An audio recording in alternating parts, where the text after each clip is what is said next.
আজ ৫ অক্টোবর দেশের ক্রিকেট ইতিহাসের অন্যতম সফল ও জনপ্রিয় অধিনায়ক মাশরাফি বিন মুর্তজার জন্মদিন। ১৯৮৩ সালের এই দিনে নড়াইল জেলায় জন্ম নেওয়া মাশরাফি বাংলাদেশ ক্রিকেটকে দিয়েছেন সাহস, নেতৃত্ব আর অনুপ্রেরণার এক নতুন সংজ্ঞা। ভক্তদের কাছে নড়াইল এক্সপ্রেস নামে পরিচিত এই গতিদানক কেবল একজন খেলোয়াড়ই নন, তিনি এক সাহসী যোদ্ধা যিনি বারবার ইনজুরির ধাক্কা সামলে দেশের জন্য লড়েছেন। ২০০১ সালে জিম্বাবুয়ের বিপক্ষে মাত্র ১৮ বছর বয়সে টেস্ট অভিষেক দিয়ে আন্তর্জাতিক মঞ্চে পা রাখেন মাশরাফি।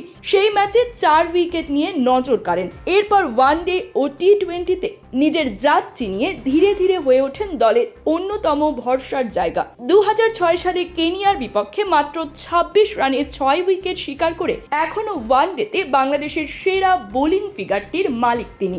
মাশরাফির ক্যারিয়ার জুড়ে ইনজুরি যেন ছিল নিত্য সঙ্গী।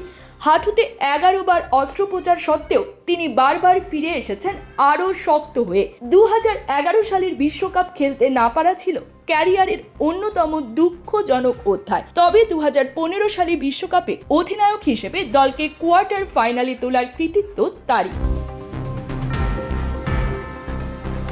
অধিনায়ক হিসেবে ৮৮টি ওয়ানডেতে নেতৃত্ব দিয়ে ৫০টিতে জয় এনে দেন, যা দেশের ইতিহাসে এক অনন্য অর্জন। ২০১৭ সালে টি-20 ক্রিকেট থেকে বিদায় নেন তিনি। তবে ক্রিকেট মাঠে তার প্রভাব তখনও কমেনি। দেশের ক্রিকেটের ক্রান্তিকালে নেতৃত্ব গ্রহণ করে তরুণদের মাঝে আত্মবিশ্বাস জাগিয়ে তুলেছেন। দলের বাইরে থেকেও ক্রিকেট এবং সমাজের উন্নয়নে কাজ করে যাচ্ছেন এই প্রাণপুরুষ। ব্যক্তি জীবনে তিনি সুমনা হক সুমির সঙ্গে বিবাহ বন্ধনে আবদ্ধ হন ২০০৬ সালে। সংসার, রাজনীতি ও ক্রিকেট সব জায়গায় দায়িত্বশীলতার পরিচয় দিয়েছেন মাশরাফি।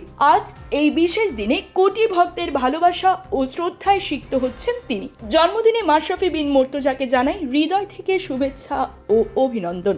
আপনি থাকুন সুস্থ, থাকুন দীর্ঘদিন মাঠে ও মানুষের পাশে, এটাই কোটি বাংলাদেশির প্রার্থনা।